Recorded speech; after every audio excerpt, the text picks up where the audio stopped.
देखिए, entire waste और US क्यों पाकिस्तान को हमेशा बचाता है। इंटायर वेस्ट क्यों एक डिस्टेबलाइज और फ्रेजाइल पाकिस्तान नहीं चाहता है। इंटायर वेस्ट क्यों राइजिंग भारत से परेशान है, राइजिंग इंडियन स्टेचर को क्यों नहीं देखना चाहता है। इंटायर वेस्ट क्यों पाकिस्तान में पनप रहे, इस्लामिक टेररिज्म से उनको क्यों कोई मतलब नहीं है। इस वीडियो में हम इन सारे क्वेश्चंस के आंसर पे बात करेंगे। देखिए, पहला क्वेश्चन है कि इंटायर वेस्ट और यूएस पाकिस्तान को हमेशा क्यों बचाता है। जैसे इस वॉर में भी पाकिस्तान को यूएस ने बचाया बीच में आकर के, न्यूक्लियर ब्लैकमेलिंग के नाम पे। देखिए, चाहे जो भी हो, पाकिस्तान यूएस और इंटायर वेस्ट के लिए एक इम्पोर्टेंट जियोपॉलिटिकल लोकेशन है। ये जो लोकेशन है ये इंडियन सबकॉन्टिनेंट में आता है और इंडियन ओशन और अरेबिक ओशन के बीच में उसके ऊपर पड़ता है। यूएस को ये एक बहुत ही इम्पोर्टेंट स्ट्रेटजिक लोकेशन देता है। इससे यूएस जो अपना कार्रवाई करना चाहता है, मिलिट्री एक्शन लेना चाहता है ईरान के विरुद्ध, वो भी पाकिस्तान की मदद से वो कर पाएगा। और ऊपर रसिया पड़ता है तो रसिया को भी काउंटर करने में उनको ऐसा लगता है कि पाकिस्तान हमारी मदद आने वाला है। अभी तो भारत का दोस्ती है यूएस के साथ, लेकिन फ्यूचर में भारत का बढ़ता हुआ स्ट्रेचर यूएस के लिए बहुत ही बड़ा खतरा होने वाला है। तो यूएस भारत को भी चेक एंड बैलेंस में रखना चाहता है पाकिस्तान के मदद से। देखिए, ईरान अपना न्यूक्लियर प्रोग्राम पे काम कर रहा है। इससे पूरा वेस्ट और यूएस डरा हुआ है और वो चाहता है कि ईरान अपना न्यूक्लियर प्रोग्राम रद्द कर दे, इसको कंटिन्यू नहीं रखे। अगर ईरान ऐसा नहीं करता है, उनकी बातें नहीं मानता है, तो यूएस करेगा क्या? यूएस उन पे आक्रमण करेगा, हमला करेगा। लेकिन यूएस करेगा हमला कैसे? अब इजराइल का लोकेशन ईरान से बहुत ज़्यादा दूर है। ईरान के पास में पाकिस्तान पड़ता है। पाकिस्तान के एयर बेस का यूज करना चाहता है यूएस ईरान के खिलाफ। इसीलिए पाकिस्तान को टाइम टू टाइम वो आईएमएफ से लोन भी दिलाता है, पाकिस्तान को हेल्प भी करता है, एड भी देता है और time to time military help भी कभी कभी देता रहता है यूएस, ताकि पाकिस्तान कमज़ोर ना हो जाए। अगर पाकिस्तान कमज़ोर हो जाएगा तो भारत को चेक और बैलेंस में रखना अब यूएस के लिए बहुत ही मुश्किल हो जाएगा। और ऊपर रसिया है, रसिया को भी बैलेंस करने के लिए, रसिया के खिलाफ एक्शन लेने के लिए भी वो पाकिस्तान का यूज़ करता रहता है। जैसे 1979 में जब रसिया यूएसएसआर ने अफगानिस्तान पे अटैक किया था, उनको इन्वेड किया था, तो यूएस पाकिस्तान के साथ मिलकर ही अफगानिस्तान के लड़ाकों को ट्रेन किया, जिसको मुजाहिदीन बोलते थे। यूएसएसआर आर्मी के खिलाफ उनको लड़ाया। क्योंकि पूरा वेस्ट जानता है कि पाकिस्तान और पाकिस्तान की सरकार कुछ भी बोले, ये पैसे के लिए कहीं भी बिक जाएंगे, तो इनका यूज करना उनके लिए आसान है। इसीलिए वो पाकिस्तान को हमेशा बचाते रहते हैं कि पाकिस्तान एग्जिस्ट करता रहे। पाकिस्तान की मदद सिर्फ इंटायर वेस्ट और यूएस ही नहीं करता है, पाकिस्तान का मदद, भरपूर मदद चाइना भी करता है। क्योंकि एशिया और साउथ एशिया में भारत का जो राइजिंग स्टेचर है, इकोनॉमिकली, सोशली और मिलिट्री के तौर पर भी, नेवी के तौर पर भी, इंडियन ओशन में जो भारत का दबदबा है, तो चाइना के लिए एक बहुत बड़ा खतरा है। चाइना भारत को अपना सबसे बड़ा खतरा मानता है और चाइना चाहता है कि अगर भारत पाकिस्तान के साथ उलझा रहेगा तो चाइना के लिए बहुत बड़ा एज होगा, उसको मदद रहेगा हमेशा। यही कारण है कि वो पाकिस्तान के साथ साजिश रच के भारत में ऐसा आतंकी हमला करवाया, जिसमें भारत में सिविल राइट दंगा होने का बहुत ज़्यादा खतरा था। क्योंकि आतंकी ने भारत के लोगों की आइडेंटिटी, धर्म पूछ करके मारा। उसको पता था कि ये बात जब पूरे देश में फैलेगा तो देश में दंगा हो सकता है, कम्युनल राइट हो सकता है और इससे पूरा भारत इनस्टेबलाइज हो जाएगा, डिस्टेबलाइज हो जाएगा। और इससे फ़ायदा किसको होगा? चाइना को होगा। इसलिए होगा क्योंकि यूएस के टैरिफ के बाद बहुत सारी कंपनियां चाइना से भारत में शिफ्ट होने वाली है। और अगर भारत डीस्टेबलाइज हो जाएगा, भारत में सिविल वॉर हो जाएगा, तो कौन कंपनी भारत में आना चाहेगा? तो चाइना चाहता था कि ये सारी वेस्टर्न कंपनियां चाइना से बाहर ना जाए। और चाइना से अगर बाहर जाएगी तो जाएगी कहाँ? सबसे बड़ा ग्लोबल मार्केट, जो राइजिंग ग्लोबल मार्केट है, वो तो भारत ही है। भारत में एम्प्लॉय का अवेलेबिलिटी भी बहुत ज़्यादा है, एम्प्लॉय भी बहुत ज़्यादा है और कम चीपर एम्प्लॉयज़ हैं भारत में। तो उनके लिए सबसे एक कंड्यूसिव और सबसे फेवरेबल देश जो है इन्वेस्टमेंट के लिए, वो भारत ही है। तो ऐसा भारत में ना हो, भारत की प्रगति ना हो, इसलिए वो भारत को हमेशा डिस्टेबलाइज करने की कोशिश करता रहता है और वो पाकिस्तान की मदद लेता है। तो पाकिस्तान एक ऐसा खिलौना है जिससे वेस्ट भी खेलता है और चाइना भी खेलता है, और पाकिस्तान हमेशा उनके बीच में, उनके गोद में रहता है। उनको पता है कि ये देश अपने दम पे तो कभी खड़ा होगा नहीं, क्योंकि ना इस देश में इनोवेशन है, ना टेक्नोलॉजी है, ना एजुकेशन है। ऐसा कोई मीन्स नहीं है, ऐसा कोई पैरामीटर नहीं है जिसके दम पे पाकिस्तान कभी प्रोग्रेस करेगा। तो अगर प्रोग्रेस नहीं करेगा तो पाकिस्तान को एग्जिस्ट करने के लिए, सरवाइव करने के लिए किसी न किसी की मदद लेना ही पड़ेगा हमेशा। तो जो लोग पाकिस्तान की मदद करेंगे वो पाकिस्तान का फ़ायदा भी उठाना चाहेंगे। तो यही कारण है कि पाकिस्तान का कभी यूएस फ़ायदा उठाता है, कभी चाइना फ़ायदा उठाता है, और पाकिस्तान को लगता है कि ये लोग हमारे एलाई हैं। देखिए, पिछले 70 सालों से बलूचिस्तान अपनी आज़ादी की लड़ाई लड़ रहा है। पाकिस्तान का सबसे बड़ा प्रांत है बलूचिस्तान। पाकिस्तान का 70% नेचुरल मिनरल्स बलूचिस्तान में पाया जाता है, लेकिन उसका फ़ायदा बलूचिस्तान के लोगों को नहीं होता है।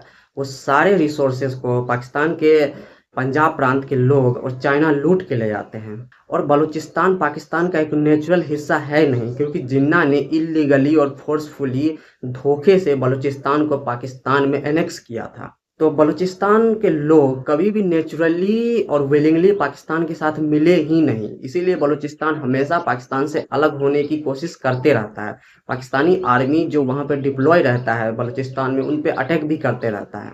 लेकिन सवाल ये उठता है कि बलूचिस्तान का इतना पुराना मूवमेंट और बलूचिस्तान जो अपनी आज़ादी की लड़ाई लड़ रहा है, ये मूवमेंट ग्लोबल अटेंशन क्यों नहीं ले पा रहा है? इसका कारण भी यही है। वेस्टर्न मीडिया इतना नहीं छापेगा इस पे कि बलूचिस्तान में अत्याचार कर रहा है पाकिस्तान, और पाकिस्तान की सरकार और पाकिस्तान की आर्मी।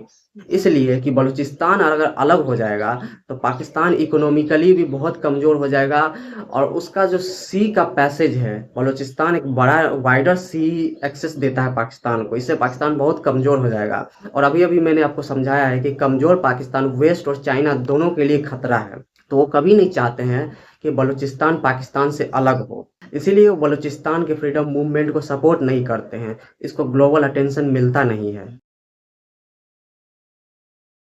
पाकिस्तान का इस्तेमाल एंटायर वेस्ट और चाइना भारत का राइजिंग स्टेचर को काउंटर करने के लिए यूज करता है। भारत का राइजिंग स्टेचर से चाइना और एंटायर वेस्ट क्यों डरा हुआ है? इसका कारण ये है कि भारत का जो कल्चर है, भारत का जो ज्ञान है, ये पूरे वर्ल्ड में छाने वाला है। और ये आप देख रहे हैं धीरे धीरे कि भारत का सॉफ्ट पावर का प्रभाव क्या पड़ रहा है पूरे वर्ल्ड में। भारत का कल्चरल प्रभाव का तो चाइना में सबसे ज़्यादा हुआ है। चाइना में भारत का जो कल्चरल इफेक्ट है, कल्चरल विजडम है भारत का, वो चाइना में बिना घुसे, बिना कोई वायलेंस किए, चाइना में 2000 सालों तक भारत ने राज किया हुआ है और अभी भी चल रहा है। और यही चीज़ अब वेस्ट में भी फैल रहा है, क्योंकि भारत का ज्ञान और भारत का कल्चर है ही ऐसा। और अगर भारत और ज़्यादा पावरफुल होगा तो ये जो सॉफ्ट पावर है, इसका इफेक्ट और ज़्यादा तेज़ी से दिखेगा पूरे वर्ल्ड में, और इससे इंटायर वेस्ट और चाइना सब डरा हुआ है। क्योंकि भारत का कल्चर का प्रभाव और इसका जो वास्टनेस है, जो कॉम्प्रिहेंसिवनेस है, इतना बड़ा है कि इसके सामने वेस्ट का जो ज्ञान है, जो फिलोसॉफी वो लोग झाड़ते रहते हैं, ये सारे कुछ ही सालों में ये सब खत्म होने वाला है। भारत के लोग ही भारत के ज्ञान को अच्छे से रिप्रेजेंट नहीं करते हैं, सबसे बड़ा प्रॉब्लम यही है। लेकिन भारत का जो ज्ञान है, उसका वास्टनेस इतना है, उसका डीपनेस, प्रोफाउंडनेस ऐसा है कि जो लोग इसको समझ जाएगा वो कभी भी वेस्ट और चाइना और कहीं भी जगह के कल्चर को देखेगा भी नहीं। क्योंकि भारत के कल्चर, भारत के ज्ञान के सामने वर्ल्ड का कोई भी ज्ञान बहुत ही छोटा पड़ जाता है, और इसी से वेस्ट डरा हुआ है। और भारत का इकोनॉमिकल स्टेचर, मिलिट्री स्टेचर बढ़ेगा तो उसका तो प्रभाव वेस्ट पे पड़ेगा ही। तो इसलिए वो चाहता है कि भारत हमेशा उलझा रहे। इसीलिए कभी भी पाकिस्तान भारत पे आतंकी हमला करता है तो इसका वो बहुत ही घोर निंदा नहीं करते हैं। वो मिलिटेंट वेस्ट के जो मीडिया हैं वो आतंकवाद बोलते भी नहीं है। पाकिस्तान के द्वारा भारत में जो आतंकवाद किया जाता है उसको मिलिटेंट बोलते हैं। तो ये तो दोगलापंथी है ही। इसीलिए पूरा वेस्ट डरा हुआ है, और भारत को काउंटर करेगा कैसे? बांग्लादेश तो भारत से मुकाबला कहीं से भी कर नहीं सकता है। साउथ ईस्ट एशिया के जो भी देश है वो सारे देश भारत के मित्र देश है। भारत का दुश्मन है ही एक, जो रीजनल दुश्मन है जिसके पास कुछ मिलिट्री पावर भी, वो है पाकिस्तान। तो इसीलिए वो पाकिस्तान का मदद लेते रहते हैं इनडायरेक्टली, उनको इंटेलिजेंस प्रोवाइड करते हैं। और चाइना तो पूरा उनको सपोर्ट करता ही है। इससे वो भारत को काउंटर करना चाहते हैं। वो चाहते हैं कि भारत हमेशा इसी में उलझा रहे। तो आपको ऐसा लगता है कि अभी वेस्ट हमारा बहुत बड़ा फ्रेंड है, लेकिन वेस्ट हमारा कोई फ्रेंड नहीं है। अभी उनका प्रॉब्लम है क्योंकि भारत सबसे बड़ा ग्लोबल मार्केट है, इसीलिए वो भारत के मार्केट का फ़ायदा उठाना चाहते हैं। और भारत टेक्नोलॉजी में भी अब बहुत ज़्यादा डेवलपमेंट हो रहा है, तो साथ मिलकर के काम करते हैं। लेकिन वो भारत से बहुत जलते हैं, भारत का वो कभी फ्रेंड हो ही नहीं सकते हैं। पाकिस्तान में जो पनप रहे इस्लामिक टेररिज्म, जो पाकिस्तान ब्रीड भी करता है, एक्सपोर्ट भी करता है, इससे भारत में और पूरी दुनिया में हज़ारों लाखों लोग मारे जाते हैं। लेकिन इससे पूरे वेस्ट को और चाइना को और बाकी दूसरे देशों को कोई फ़र्क क्यों नहीं पड़ता है? इसका कारण ये है, पाकिस्तान जो इस्लामिक जिहाद, इस्लामिक टेररिज्म एक्सपोर्ट करता है, ब्रीड करता है, इससे वेस्ट को उतना खतरा नहीं है। उसको पता है कि ये टेररिस्ट भारत पे ही हमला करेगा। और वो तो चाहते हैं कि भारत कमज़ोर हो, वो चाहते हैं कि भारत को हमेशा एक मार्केट बना करके रखे, भारत आत्मनिर्भर भारत बने नहीं, वो ऐसा चाहते हैं चाइना और वेस्ट। तो इसलिए वो उनको इतना फ़र्क नहीं पड़ता है कि पाकिस्तान में पनप रहे इस्लामिक टेररिज्म है कि नहीं है, ये क्या कर रहा है, इसका क्या स्केल है, पाकिस्तान में कितने कैंप्स बनाए हुए हैं टेररिस्टों ने। इन सब चीज़ों पे वो कभी ध्यान नहीं देते हैं। लेकिन भारत को अकेला ही लड़ना पड़ेगा इसके खिलाफ, चाहे दुनिया कुछ भी बोले। इजराइल को देखिए, वर्ल्ड कितना भी इजराइल को बोलता रहा कि तुम जेनोसाइड कर रहे हो, जेनोसाइड कर रहे हो, लेकिन इजराइल अपनी सुरक्षा के लिए किसी की भी नहीं सुनता है। तो भारत को भी ऐसा ही सख्त होना पड़ेगा। और पाकिस्तान में जो इस्लामिक जिहाद जो आजकल फैला हुआ है, ये अमेरिका की मदद से ही हुआ है। अफगानिस्तान में यूएसएसआर आर्मी को हटाने के लिए वहाँ से यूएस ने पाकिस्तान के साथ मिल करके मुजाहिदीन बनाया। और मुजाहिदीन कौन थे? मुजाहिदीन उन लोगों को बनाया, ट्रेन किया, जिनको ब्रेन वॉश किया गया कि तुम इस्लाम के नाम पे लड़ो। और वही मानसिकता, चूंकि यूएसएसआर तो अफगानिस्तान से चला गया, लेकिन ऐसा मानसिकता, आइडियोलॉजी तो गया नहीं। तो वही आइडियोलॉजी, वही मानसिकता, वही प्रेरणा जो वेस्ट ने डाला था मुसलमानों के भीतर, पाकिस्तान में आतंकियों के भीतर, वो अब भारत के खिलाफ यूज करना चाहते हैं। ऑपरेशन सिंदूर में भारत ने पाकिस्तान के सबसे मेन एयरबेस को ध्वस्त कर दिया। इससे यूएस इतना डर गया, उसको लगा कि पाकिस्तान का मिलिट्री को पूरा भारत खा जाएगा, पूरा पाकिस्तान को इस बार ध्वस्त कर देगा। इसीलिए वो बीच में कूद पड़ा। पहले बोलता था कि हमको इससे कोई मतलब नहीं है, भारत कुछ भी करे पाकिस्तान को, पाकिस्तान कुछ भी करे। लेकिन जब देखा कि पाकिस्तान बुरी तरह से पिट रहा है, तो बीच में कूद गया पाकिस्तान को बचाने के लिए। और पाकिस्तान का क्यों बचाना चाहते हैं यूएस, ये तो आप समझ ही गए हैं। पाकिस्तान के पास एक झुनझुना है, न्यूक्लियर वेपन, उससे वो पूरा वेस्ट को ब्लैकमेल करते रहता है। और उसको पता नहीं है कि जब वो न्यूक्लियर वेपन छोड़ने की भी कोशिश करेगा, तो भारत को पता चल जाएगा। क्या भारत पाकिस्तान को, भारत पे अटैक करने देगा? लेकिन वेस्ट इससे डरा हुआ है, इससे खतरा पाकिस्तान को ही होगा। जैसे अभी देखिए, भारत ने नूर खान एयरबेस और किराना हिल पे हमला किया, वहाँ के एयरबेस पे। बताया जा रहा है, अब तो खैर कंफर्म जैसा ही लग रहा है कि पाकिस्तान का न्यूक्लियर वेपन लीक हो गया, रेडिएशन लीकेज हुआ है। उससे पाकिस्तान के लोगों को ही नुकसान होगा। देखिए, पाकिस्तान का इलाज सिर्फ एक ही है कि पाकिस्तान को कई टुकड़ों में तोड़ दो। असली पाकिस्तान तो पाकिस्तानी पंजाब ही है, बाकी तो कोई पाकिस्तान के साथ रहना भी नहीं चाहता है। और भारत सरकार ने जो पानी रोका है, इसका प्रभाव आने वाले 10 से 15 साल में पाकिस्तान में दिखेगा, जब वहाँ पे न कृषि होगा। वैसे तो पाकिस्तान में कुछ होता भी नहीं है, और जब उनको पेट पे लात पड़ेगा, जब वो भूख से रहेंगे, तब उनको पता चलेगा कि ये जिहाद क्या होता है।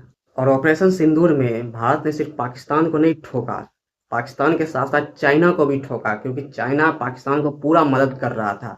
चाहे मिलिट्री एम्यूनिशन हो, हथियार हो, या इंटेलिजेंस हो, हर चीज़ से वो पाकिस्तान को मदद कर रहा था। और पाकिस्तान और चाइना के द्वारा दिए गए सारे वेपन का भारत ने क्या किया, वो चाइना भी देख चुका है। और चाइना भी अब समझ रहा है कि भारत के साथ डायरेक्ट वॉर में वो भारत से मुकाबला कैसे करेगा।